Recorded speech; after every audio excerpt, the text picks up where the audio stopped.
La grâce et la paix par Jésus-Christ de Nazareth, le ressuscité du troisième jour. C'est une vidéo mise en garde, mes bien-aimés dans le Seigneur. J'aimerais avertir les bien-aimés dans le Seigneur concernant un fléau qui touche voilà, beaucoup de familles, beaucoup de couples, beaucoup d'églises sont touchés par ce fléau. C'est l'intrusion, mes bien-aimés dans le Seigneur, des fausses prophétesses. Alors mes bien-aimés dans le Seigneur, on va au travers de cette vidéo essayer un peu de comprendre un peu et de discerner, mes bien-aimés dans le Seigneur, les fruits des fausses prophétesses.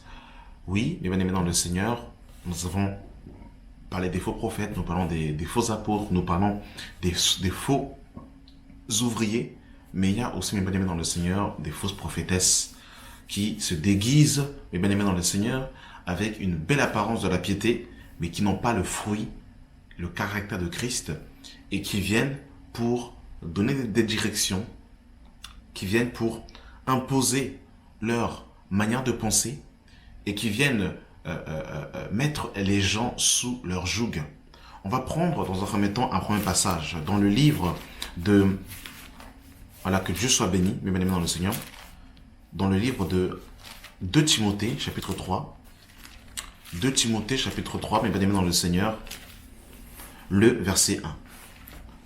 Sache que dans les derniers jours, il y aura des temps difficiles, car les hommes seront égoïstes, amis de l'argent, fanfarons, hautains, blasphémateurs, rebelles à leurs parents, ingrats, irreligieux, insensibles, déloyaux, calomniateurs, intempérants, cruels, ennemis des gens du bien, traîtres, emportés, enflés d'orgueil, aimant le plaisir plus que Dieu, ayant l'apparence de la piété, mais en réunion ceux qui ont fait la force. Éloigne-toi de ces gens-là. Verset 6. Il y en a parmi eux qui s'introduisent dans les maisons et qui captivent des femmes d'un esprit faible et borné, chargés de péché, agités par des passions de toute espèce, apprenant toujours et ne pouvant jamais arriver à la connaissance de la vérité. C'est pour ça qu'on a parlé des maisons. Alors oui, ici, effectivement, il est question plutôt des hommes qui s'introduisent dans les maisons et qui captivent des femmes d'un esprit faible et borné, mais l'esprit de l'erreur, l'esprit de la méchanceté, mes bien-aimés dans le Seigneur, concerne aussi les femmes.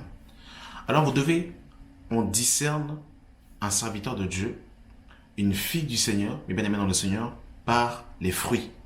Le fruit est un élément sine qua non, infaillible, qui nous permet de pouvoir discerner, mes bien-aimés dans le Seigneur, les véritables enfants de Dieu. Les fausses prophétesses, mes bien-aimés dans le Seigneur, déjà, vont prophétiser à tous azimuts, matin, midi, soir. Elles vont voir des visions partout. Elles vont voir des démons partout. Elles vont voir, mes bien-aimés dans le Seigneur, le mal partout. La Bible est claire. La Bible nous dit que tout est pur pour celui qui est pur et rien n'est pur pour celui qui est souillé. Mes bien-aimés dans le Seigneur. Elles voient les ténèbres partout. Les démons partout, l'enfer partout. Tout le monde est méchant. Elles n'ont pas le fruit de la conciliation, de la paix, mais plutôt de la division. Un esprit sectaire qui veut vous isoler loin des gens pour que vous puissiez facilement être leur proie. Elles captivent les gens par des visions mensongères, des visions à dormir debout et des visions qui ne tiennent pas, mais qui ont derrière, mes bien-aimés dans le Seigneur, l'esprit de la peur, l'esprit de la domination, l'esprit de, qui effraie les gens et qui met les gens sous le joug. Et beaucoup de femmes terrorisent des couples. Beaucoup de sœurs ont mis d'autres sœurs sous leur joug par la domination. Ce n'est pas par l'amour que ces sœurs vont gagner d'autres sœurs à leur cause. Ce n'est pas par la compassion, par la patience, par l'humilité, mais c'est la tyrannie, la domination, la méchanceté qui, mes bien-aimés dans le Seigneur, anime et qui lie ces relations-là. Mes bien-aimés, ce sont des fruits que vous devez voir. Quelqu'un qui, soi-disant, voit les choses plus que vous, mes bien-aimés dans le Seigneur, nous ne sommes plus au temps de Moïse, où Moïse était un prophète à son temps qui avait une relation particulière avec Dieu. Depuis la croix, mes bien-aimés dans le Seigneur, le rideau du temple a été déchiré depuis le haut vers le bas. Ne permettez pas qu'une personne ait une connexion Wi-Fi 6, une connexion 5G, et vous avez une connexion 3G avec le Seigneur. Oui, effectivement, il y a des personnes qui ont des grâces, mais de là à ce qu'il y ait des personnes qui ont cette facilité à aller au ciel, comme s'ils allaient au marché de Rungis, et bien aimé dans le Seigneur, il faut discerner les choses. Ça, ce sont des prophéties mensongères. Il faut discerner. Donc, je disais que ces femmes, mes bien aimés dans le Seigneur déjà, ne s'occupent même pas de leur foyer. Soit disant, elles font l'œuvre de Dieu. L'œuvre de Dieu, mes bien aimés dans le Seigneur, commence par la maison. La Bible nous dit par exemple dans le livre de 1 Timothée chapitre 3 que celui qui ne sait pas tenir sa maison ne peut pas diriger la maison du Seigneur. Donc, l'œuvre de Dieu commence d'abord par sa maison. Il faut d'abord voir dans leur maison comment ça se passe. Avec leur mari. Une femme, soi-disant, qui se dit servante de Dieu, prophétesse, ne fait jamais à manger pour son mari, ne s'occupe jamais de son mari. Elle est toujours dehors, toujours au téléphone, en train de donner des prophéties aux gens. Elle ne s'occupe pas de ses enfants. Ses enfants sont toujours dehors. Mes amis, ça c'est déjà des fruits, des signes qui nous montrent directement qu'il y a anguille sous roche. Les personnes qui côtoient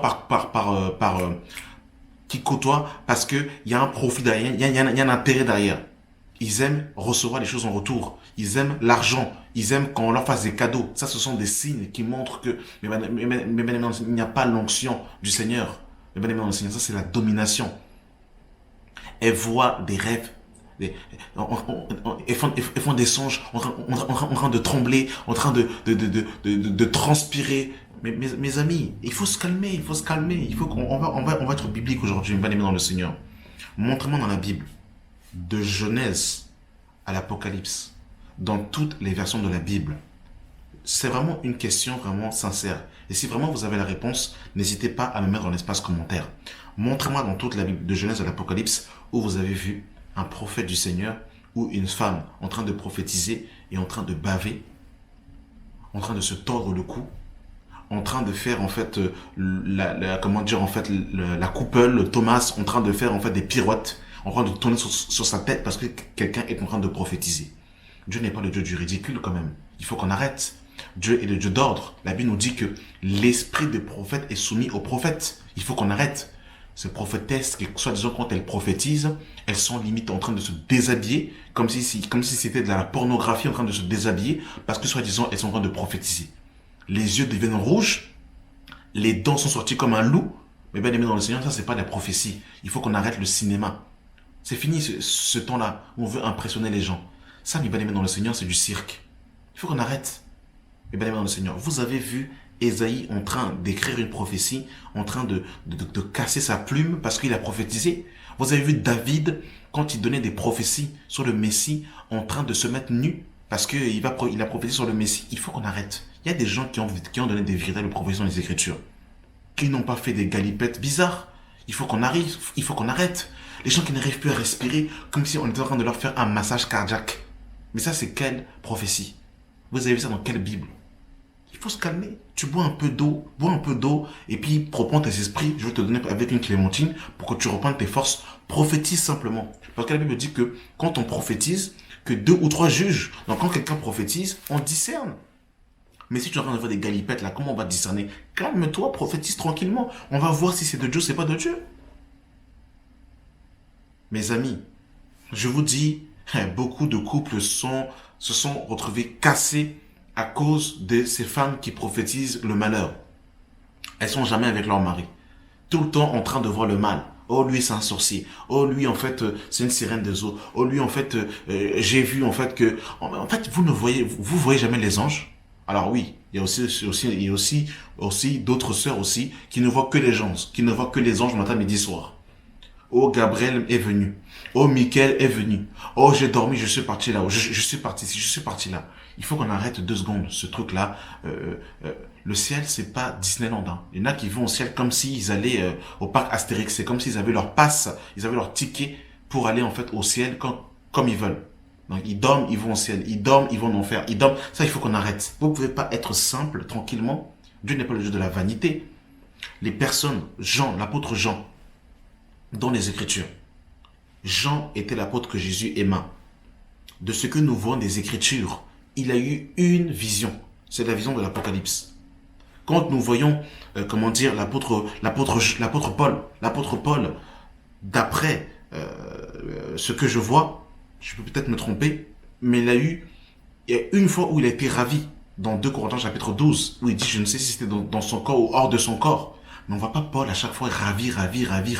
Il est ravi. En une semaine, il est ravi 4 fois. Il faut qu'on arrête. C'est quoi ça là? Il faut qu'on arrête. Ça, mes amis, ça c'est pour impressionner la galerie. Ça. Il ne faut pas être impressionné par ces choses. Mes amis, le fruit. Le fruit, mes amis. Le fruit. Le fruit. La douceur. Est-ce que, en fait, une sœur en Christ, c'est soi-disant sœur en Christ qui a des visions à tout le temps. Est-ce que, mes amis, en fait, il y a la douceur, la tempérance, le service? Vous avez vu Rebecca?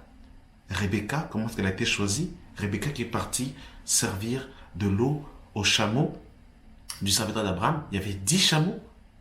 Et les chameaux, quand ils boivent, ils ne boivent pas un petit verre d'eau comme vous et moi. Donc elle est partie faire plusieurs tours. Les vertus. Vous avez vu Anne dans le temple? Elle passait son temps dans le jeûne et dans la prière. C'est pas des prophétesses qui pensent à manger KFC avec en fait les gros seaux avec le poulet épicé. C'est pas ça, les bien-aimés dans le Seigneur. C'est pas ça.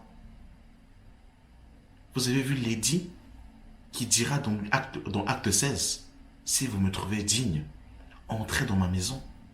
Qui va ouvrir sa maison pour recevoir Paul et ses compagnons? Vous avez vu dans acte 10 ou acte 9, Dorcas, qui faisait des aumônes et qui faisait des vêtements pour les bien-aimés. Vous avez vu Abigail, qui était avec un mari qui avait un caractère difficile, mais qui est resté dans le caractère, dans la docilité. Vous avez vu ces femmes de qualité, bien-aimées dans le Seigneur. Vous avez vu Marie, qui était au pied de Jésus et qui écoutait son instruction. Voilà les femmes de qualité. Vous avez vu Sarah, qui appelait Abraham son Seigneur et qui était obéissante. Voilà les femmes de qualité. Ne soyez pas impressionnés par les femmes qui s'habillent, soi-disant, sur leur Instagram. C'est Fashion Week. Et collectionnent les perruques comme en fait les manteaux, talons à aiguilles, vêtements collés au sol, maquillés comme des sapins de Noël. Il ne faut pas être impressionné par ça, mes bien-aimés dans le Seigneur. Nous voulons la parure intérieure et cachée d'un esprit doux et paisible. Voilà les femmes selon Dieu. Et ces femmes font beaucoup de dégâts. Et j'aimerais vraiment interpeller les bien-aimés. Ne vous laissez pas piéger par ce genre de femmes. Ne vous laissez pas avoir, parce que ces fausses prophétesses divisent. Ces fausses prophétesses détruisent les assemblées. Ces fausses prophétesses détruisent les âmes. Les bien-aimés dans le Seigneur. Elles n'arrivent pas à maintenir la langue. Elles parlent beaucoup. Elles parlent beaucoup. Et quand elles parlent, souvent, c'est parce qu'il y a le venin derrière. Ne vous laissez pas avoir par ces fausses prophétesses. Amen. C'était une vidéo de mise en garde. Je suis convaincu que ce que je dis, quelques-uns de ceux qui vont regarder cette vidéo ont déjà été la proie de ce genre de femmes. Amen. Merci d'avoir pris le temps de regarder cette vidéo et que la grâce et la paix soient avec vous au nom de notre Seigneur Sauveur Jésus-Christ. Amen.